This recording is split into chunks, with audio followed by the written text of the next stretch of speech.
from New Hampshire. Back in my early 20s, I lived about 30 minutes outside Manchester. I had a girlfriend of 2 years that I had just broken up with. It was a strange time in my life, the kind where you're sort of wandering, figuring things out, maybe looking for meaning without realizing it. My grandmother was extremely religious and would attend liturgy, well, religiously, no pun intended. After my grandfather passed away, I started going to church with her every Sunday. I tagged along, partly to support her, and partly because I felt like maybe I needed a bit of grounding myself. My grandfather had been a decorated veteran, well-known and respected in our community, and losing him left a huge hole in her life. Even though she was grieving, her faith was unshaken. She'd tell me that she knew he was finally reunited with the Lord, and I could see how much comfort that gave her. I admired it, honestly. Faith like that, the kind that brings real peace, is rare. I think it's something that people search for their whole lives, even if they can't always put it into words. One Sunday after the service, I met this girl. This whole thing still feels like a fever dream. I'd never seen her around before, which was unusual since our community was close-knit, especially at church. She was striking, with dark curly hair and deep hazel eyes. I waited for the service to be over and approached her. Part of me was just attracted to her, but there was another part of me that was just curious about seeing someone new there, especially someone that looked around my age.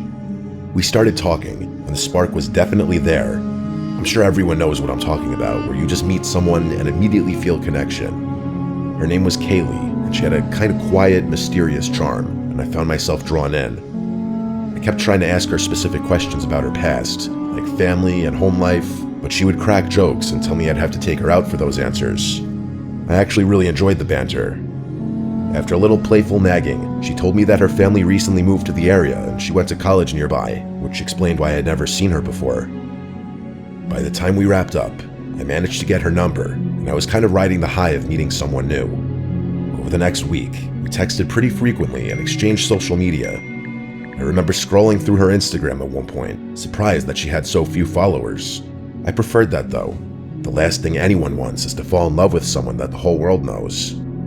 We talked about a lot of things, and she eventually opened up more about her family. I don't want to say too much, but her situation wasn't great. Her stepfather was a nasty alcoholic and frequently mistreated both her and her mother. Her biological father was substantially worse though. She wouldn't give me specific details, but apparently they had to move to get away from him. She transferred schools and everything, leaving everyone and everything she had known behind. I didn't want to overstep and ask her about her father. I was just glad she was opening up to me. As much as I loved the calculated mystique, it was nice to get to know her on a more personal level. I neglected to coordinate a date with her just yet because I figured I'd see her at church. The following Sunday, she was there again. I took it as a sign and asked her on a date after the service. She didn't hesitate. She just smiled and said yes, and we made plans to meet up later that week. I spent the rest of the week thinking about her, nervous about our first date. When the night finally came, we kept things simple. We saw a movie and grabbed a bite to eat, nothing fancy, just an easy night where we can talk and get to know each other even more. I honestly thought it was going really well. She was a great listener and she seemed genuinely interested, which was refreshing. I didn't want the night to end just yet, so after dinner, I suggested going for a little drive, thinking it'd give us a chance to keep talking without the noise of a restaurant around us. So we hit the highway, driving out of town a bit. We were driving along one of those roads that was technically a highway, but looked more like a normal 2-lane road. It was windy and there were trees on either side of it. Everything was perfect. It's crazy how things can change in an instant. What I'm about to describe to you is something I will never be able to purge from my mind. Out of nowhere, she started speaking, but it wasn't in English. Her words were fast, mumbled, and sounded like French or something close to it. At first, I thought she was maybe joking or testing me, but then I noticed her eyes. They'd rolled back, leaving only the whites. I swerved the car and almost crashed into the barrier. My heart started pounding because it looked like she was in some kind of trance or having a seizure. I got a hold of myself and pulled over to the shoulder, trying to stay calm. At that point, I was internally panicking. I fumbled for my phone and called for an ambulance, not knowing what to say other than I thought she was having a seizure. As I waited, I kept checking on her, unsure if she even knew where she was. She was still talking and her head seemed to be vibrating. I didn't know what the hell to do. I didn't want to touch her, but I felt like I had to do something. I had never been more terrified in my entire life. Then, just as suddenly as it had started, it was over. She snapped her head to look at me and shut her mouth. She blinked, with her eyes going back to normal, and she gave me this wild, wide-eyed expression. I will never forget that look as long as I live. Before I could say a word, she threw open the car door and literally sprinted full speed into the woods. I'll say that again, she literally ran into the woods. I was trying to make sense of what just happened, but I just couldn't move. My head was spinning, and I'm pretty sure my hands were still trembling. I sat in that position until the cops and paramedics showed up. I told them everything, even though it sounded insane. Every detail about the way her eyes looked and how she'd run off. They nodded and took my statement, assuring me that they'd try their best to find her. I must have looked insane, but they took me seriously enough. After that night, though, she was gone. I never saw her again. I looked for her at church, but she never showed up. Her Instagram was deleted, and she had apparently blocked my number. It was worse than that. I got a friend to text her number, and it apparently had been erased. No amount of internet stalking ever turned anything up. I even asked people at the church if they knew her, but no one did. I don't know what happened to her, and I'm not sure I'll ever know. I don't live there anymore. My memory of home is kind of messed up because of this incident.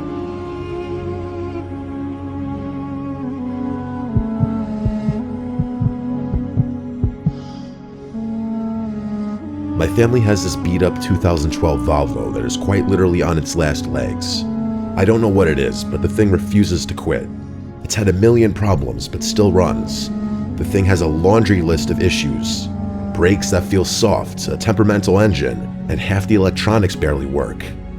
My parents are basically waiting for it to break down for good so that they'll have an excuse to get a new car. Unfortunately, I'm the one stuck driving it. In addition to the myriad of other issues it's suffering from, the windshield wipers don't work at all, so driving in the rain is a death sentence. Even a little drizzle is enough to completely obstruct the driver's view. Everyone knows Nevada is the driest state though, so rain typically isn't a concern where I live. I remember elementary school teachers always making a big deal about that fact for some reason. Anyway, this was back in the summer a couple years ago. I was on my way back from a solo trip to visit my friend Calvin a few states over, one of those friends I hadn't seen in years. I love driving, so I figured I'd make an adventure out of it, just driving alone through the stretches of the empty desert. The drive there was great. I stayed a few nights at his place, and we did a lot of drinking. It was a great time, and I was glad I made the effort. The majority of the drive back was a piece of cake, but that didn't last long. As I crossed into Nevada, a storm hit. Not just a sprinkle or some light rain, an actual thunderstorm, complete with lightning and torrents of rain. I later realized that it was one of the heaviest rainfalls we'd seen in years. I'd driven through rain before, but nothing like this. It didn't really make much of a difference. With the current state of my windshield wipers, any amount of rain would force me to pull over. So reluctantly, that's what I did. I pulled off the highway and parked a considerable distance into the desert, just in case a truck or something didn't see me. I figured I had no choice but to wait it out, maybe try to get some sleep in the car. I debated calling the police for assistance with the wipers, but money was tight and I wanted to avoid a ticket at all costs. If not the wipers, they'd definitely get me on something else. I wasn't about to ask my 65-year-old parents to drive 3.5 hours to rescue me either, so sitting and waiting was my only move. I was on my own, alone on the side of the road during a thunderstorm in the middle of the desert. Not a single car passed me for a full hour, and the storm didn't even let up a smidge.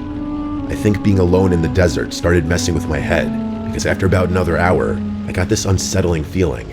I'm not sure what it was, but I got this unexplainable urge to move the car. It was still pouring, so I obviously couldn't do that safely. I found myself nervously looking out each of the car's windows as if there was something out there. There obviously wasn't. All I could see was miles and miles of endless rocks and desert. The sun was just about to be setting though, which would soon cast my surroundings in darkness. I hadn't expected the storm to persist this long, so the reality of having to spend the night out in the desert hadn't even occurred to me. I fully admit that the thought of not being able to see what was out there spooked me.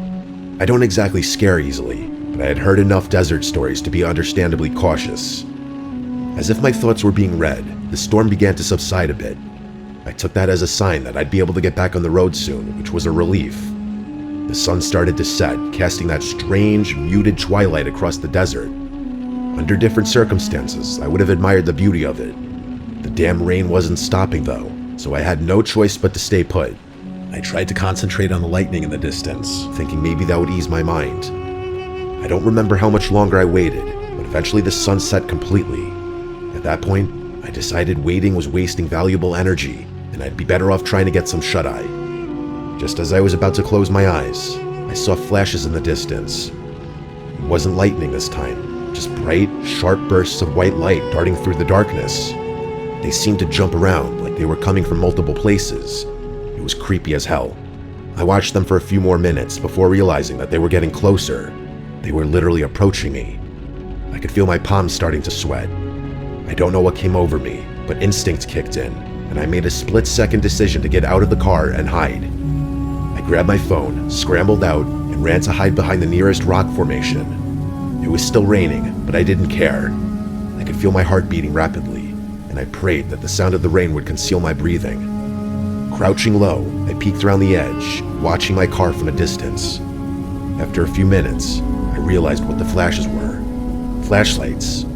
I saw 3 figures moving through the distance toward my car, each equipped with a flashlight. They were flinging their beams around wildly, as if dancing or stumbling or something. It was abnormal, I'm telling you. They circled my car, inspecting it, as if they were looking for something or someone. I'm telling you though, the way they wielded their flashlights, it was like they were on something. I squinted, trying to make out details, but it was too dark to see much. Without warning, one of them fired a gunshot at the sky. I jumped, completely caught off guard, and I bit down on my lips so hard I broke the skin. Every instinct told me to stay as still as possible, to make myself invisible behind the rocks.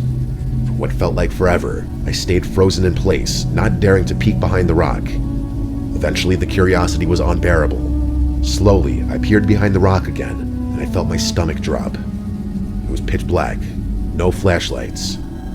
I waited, not sure where those people had gone. And then, just like that, the lights were back, flickering around my car again, like they were taunting me. I knew I couldn't stay there all night.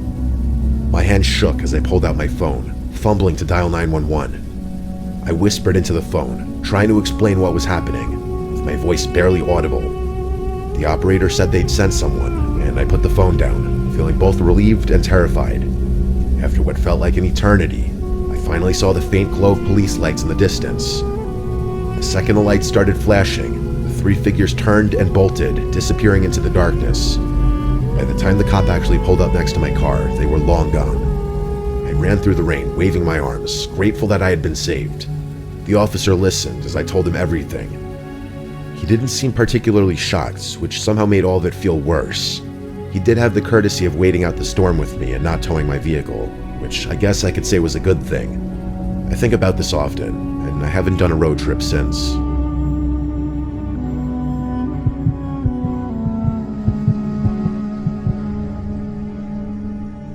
What I'm about to tell you is the strangest experience I've ever lived through. My name is Mary. My friend Carol and I were driving from Florida to New Jersey a few months back. We were coming back from visiting a few friends who went to school down there. It was a really fun time, but Carol and I had to get on with our lives. The drive was supposed to be fun, a little road trip, just us two, with a bunch of snacks, music, and time to catch up on all the things we hadn't talked about in ages. In hindsight, it probably would have been a better idea to stay one more night at our friend's place, but I wanted to get home. We were planning to do the whole drive in one shot. We drove through the night and into the next morning. A few hours after the sun came up, my back started to ache from sitting in the same position for so long. I told Carol we should pull over somewhere for a break, grab some gas, and maybe find something to eat before we get back on the road. We drove past a few more exits before ultimately getting off at what claimed to be a lively, touristy town. For the life of me, I can't remember what the actual name of the town was. It was one of those places that you'd expect to be a tourist stop, with signs pointing to attractions and promises of unique shops or local history. But even as we pulled in, I felt something was off.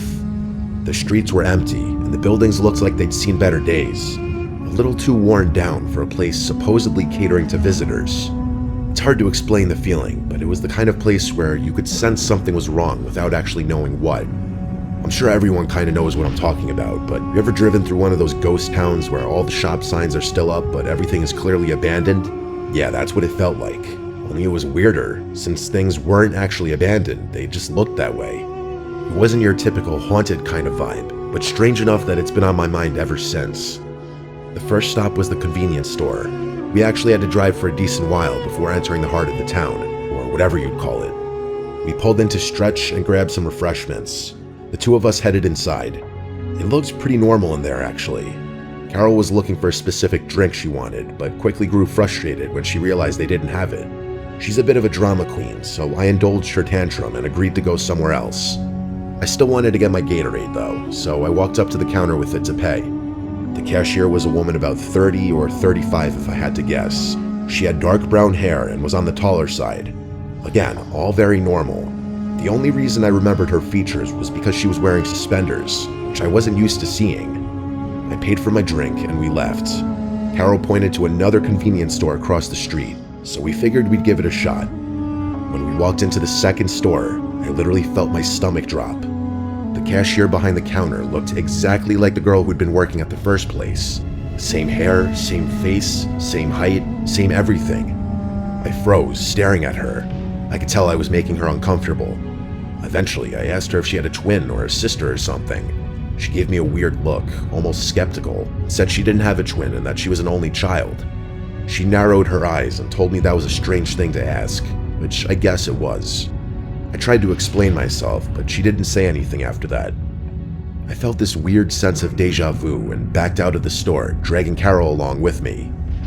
Carol was confused, but I explained myself and asked if she noticed the same thing. She said she didn't remember what the other cashier looked like, and that I was probably just tired from driving for so long. I knew what I saw though, and told her I'd prove it. We ran back to the first convenience store, but when we got there, the girl inside looked nothing like who I remembered seeing. She was a completely different person. She was short, with light hair, and looked middle-aged. There's absolutely no chance anyone could have confused her for the other cashier.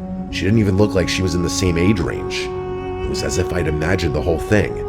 Carol told me to just forget about it, and that I was tired, but I insisted that I wasn't imagining things. Eventually, I had no choice but to let it go. I was eager to get out of there, but we needed gas. We pulled into the first gas station we saw, which was void of people.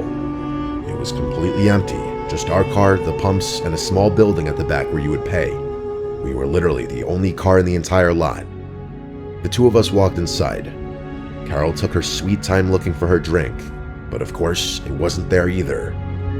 I paid, waited for her, and we left. We couldn't have been in there for more than a few seconds. As we walked out, I again felt a weird feeling in my gut. What had not 2 seconds ago been a completely empty gas station was now packed to the brim. The place was overflowing with people. It was the strangest thing. Cars filled every single pump, and there were even some lined up as if we'd wandered into rush hour at the busiest station in the state. All the parking spots in the back lot were full too. To make matters worse, it felt like everyone was eyeing us down as we walked to our car. I don't think I've ever felt more uncomfortable by people staring at me. This time, Carol agreed that something bizarre was going on. I could tell that both of us felt the same eerie suspicion. It was like we'd left reality for a second, and when we came back, something had shifted. We decided to say screw it on the food and just find our way back to the highway. I didn't have much of an appetite at that point anyway. Back on the road, we didn't say much for a while. I wasn't scared, but I just had a bad feeling in my gut. I'm not sure how to even explain it. As we got slightly further away, Carol and I talked about how weird that had just been. As we were talking, a car passed us, a Toyota Sienna with a cracked windshield. I remember it distinctly because the windshield had this big spiderweb crack running through it, and the side was scratched up pretty bad. It was kind of hard to miss. Carol made a joke about it, but I can't remember exactly what it was. Just as we were starting to loosen up, everything came crashing down again. About 10 minutes later, the exact same minivan passed us again. We were both 100% sure of it. Again, it was impossible to miss with this massive crack in the windshield. How was that even possible, though? We had been driving in a straight line at a pretty fast clip. There's no way it could have gotten ahead of us. But the odds of passing 2 different Siennas with identical cracks in the windshield were insanely slim. Carol started saying, "Oh my God," over and over again, and I could tell she was on the verge of a panic attack. She told me to speed up, which I did. I was dying inside, but I had to keep it together as the driver, and for Carol's sake. I wanted nothing more than to get back on the highway and leave that place behind forever. I glanced down at the GPS and saw that an hour had somehow passed since we had left the gas station, which was virtually impossible. I wanted to tell Carol about it, but I didn't know if she could take any more weird stuff. My heart was in my throat, but I just kept driving.